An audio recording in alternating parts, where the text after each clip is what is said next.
আলাইকুম সিনসে তোমাদের সবাইকে আবারও স্বাগত। আর আজকে বানাচ্ছি মাটনের ঝোল। আমি ছোট থেকে কখনো মাটন খেতাম না, বাট যখন থেকে আমি নিজে ভালোভাবে মাটন বানাতে শিখেছি তবে থেকে মাটন আমার ভীষণ প্রিয়। তো চলো মাটন বানানো যাক। আচ্ছা, আমার রান্না তোমাদের কেমন লাগে অবশ্যই কমেন্টে জানিও, খারাপ লাগলেও জানাতে পারো। এর জন্য আমি 750 মতো মাটন নিয়েছি আর সেই মাটনটাকে ভালো করে ধুয়ে পরিষ্কার করে নিয়েছি।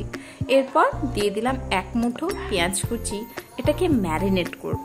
এর জন্য দিয়ে দিলাম 2 চামচ মতো সর্ষের তেল, স্বাদ মতো নুন, একটু কালারের জন্য অবশ্যই হলুদ, একটু 2 চামচের মতো আমি নুন দিয়েছিলাম, যেহেতু ভাতের সাথে খাবো একটু নুনটা বেশিই লাগে। হলুদ আর এই মশলাটা আমি বানিয়ে রেখেছি পেঁয়াজ, জিরে, আদা, রসুন আর 4টে শুকনো লঙ্কা বেটেছি।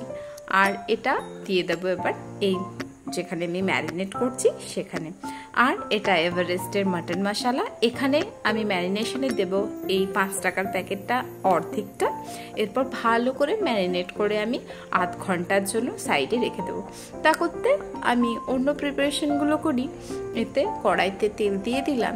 এরপর আমি খুব বেশি রান্নায় তেল দিই না, আর মাটনের তো চর্বি থাকে, সেটা গলে অলরেডি অনেকটা তেল পাওয়া যায়, তাই খুব বেশি আমি তেল দিই না। আর এতে একটুখানি চিনি দিয়ে দিলাম আর দিলাম পেঁয়াজ।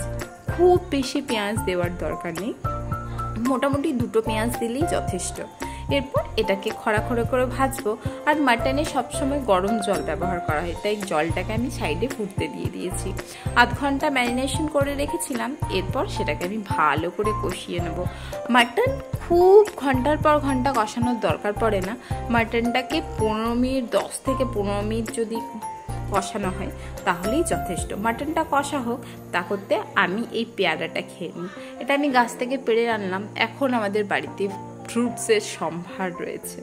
তো ওটাকে খেতে খেতে দেখলাম মাটনটা অনেকটাই কষা কষা হয়ে গেছে। এরপর আরেকটুখানি কষিয়ে নিই। দেখো, তারপর যে গরম জলটা হতে দিয়েছিলাম সেই গরম জলটা এতে দিয়ে দিলাম।